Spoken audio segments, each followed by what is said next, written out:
Kata Allah, ciri orang beriman itu, sebentar, kita beriman tidak hari ini? Saya ulangi, beriman tidak? Yakin? Berarti ayat ini untuk kita. Kata para ulama, kalau ngaji Quran, buka mushafnya, posisikan semua ayat itu ditujukan kepada kita. Ini yang akan membantu kita lebih khusyuk dalam membaca Quran. Jadi jangan baca begitu saja, rasakan Allah yang sedang berbicara dengan kita. Bapak Ibu kalau terpisah misalnya dengan anak-anak, anak sekolah di Amerika sudah 20 tahun, kemudian kirim surat, tenang tidak? Kirim kabar, senang tidak? Kirim surat, tenang tidak Bu? Senang ya? Saya mau tanya, ibu bapak sekalian, Al-Quran itu ada berapa surat? 114 surat. Semuanya disebut dengan surat. Jadi surat itu diturunkan oleh Allah untuk kita. Jadi itu surat-surat dari Allah untuk kita, bukan sekedar dibaca, tapi dirasakan bahwa Allah sedang kirim surat kepada kita ini. Sedang dibimbing kita, diberikan kabar gembira. Gak pernah lihat tapi dikirimin surat. Apa kata Allah? Wa ma kana al-mu'minuna liyanfiru kafah. Hei, ciri insan beriman itu tidak harus berjuang semua ke medan perang. Itu pun kalau ada tuntutannya. Falaula nafara min kulli firqatin minhum ta'ifah. Ini poinnya. Liyatafaqahu fiddin.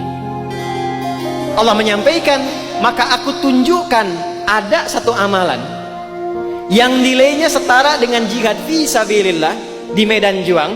Bahkan nanti komentar Al-Imam Al-Maraghi, beliau punya tafsir namanya Tafsir Al-Maraghi. Itu komentarnya.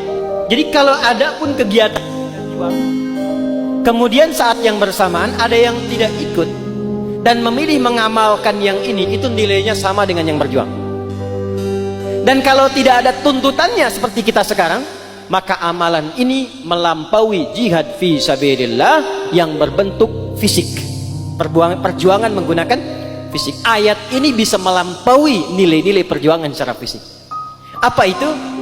Ternyata ayatnya ayat yang menuntun kita untuk meningkatkan intelektualitas dan mengisi akal yang telah Allah siapkan untuk membangun kehidupan kita. Perhatikan kalimatnya.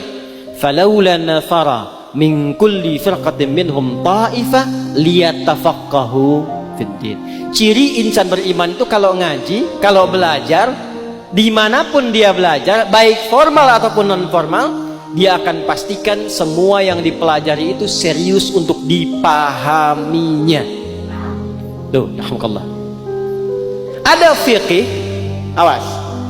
Ada fiqih, ada ilmun, ada ta'allama, ada tafaqqaha. Kalau ta'allama, Anda datang, masuk, dengarkan, pulang. Itu ta'allama namanya. Transfer pengetahuan. Tapi kalau fikih tidak begitu. Datang, dengarkan, bahkan di hadis Muslim, hadis yang ke-8, hadis viral tentang Jibril menyamar datang ke majlis Nabi itu, ya.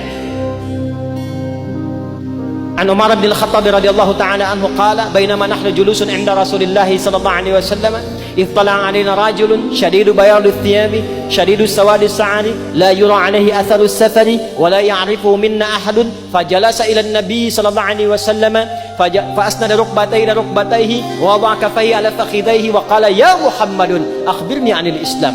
Kalau kita mau gali detailnya, datang ke tempat belajar, duduk saf yang pertama, simak supaya fokus. Jadi kalau di depan guru itu nggak mungkin bisa bikin status fokus. Belakang masih selfie, ceklik lagi pengajian sama Ustadz Adi. Depan fokus. Dan yang menarik, ciri insan beriman itu kalau belajar, pastikan kata Quran sampai paham, sampai mengerti. Jangan tinggalkan tempat kita belajar sampai paham, sampai mengerti. Dan hebatnya apa? Nggak berhenti di sini.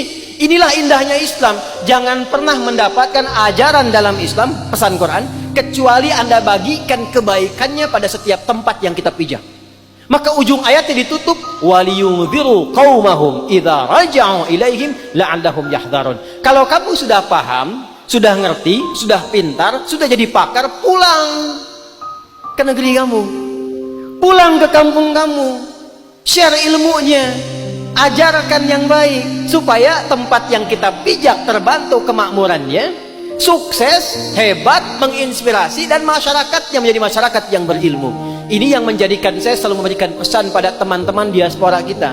Kalau sudah pintar, belajar di luar, pulang, bangun negeri.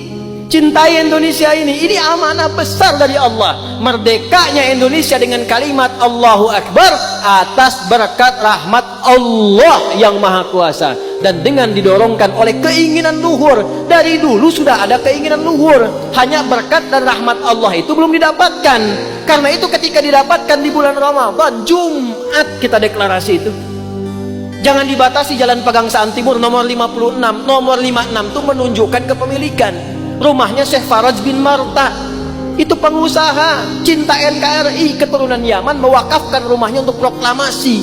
Karena itu proklamasinya atas berkat rahmat Allah yang Maha Kuasa. Amanah Allah kepada kita anak negeri, belajar yang pintar, jadi pakar, belajar ilmu pengetahuan, belajar hukum, belajar ekonomi, belajar jadi insinyur. Silahkan menebar kemanapun. Kalau sudah pintar, pulang, bangun negeri. Itu amanah Quran. Jadi kalau kita tarik ke spirit halal bihalal, kita berkomitmen hari ini, siapapun yang ikut halal bihalal, maka di antara komitmen jauhnya yang kita tarik sekarang mendekat adalah peserta semua kita berkomitmen untuk lebih pintar.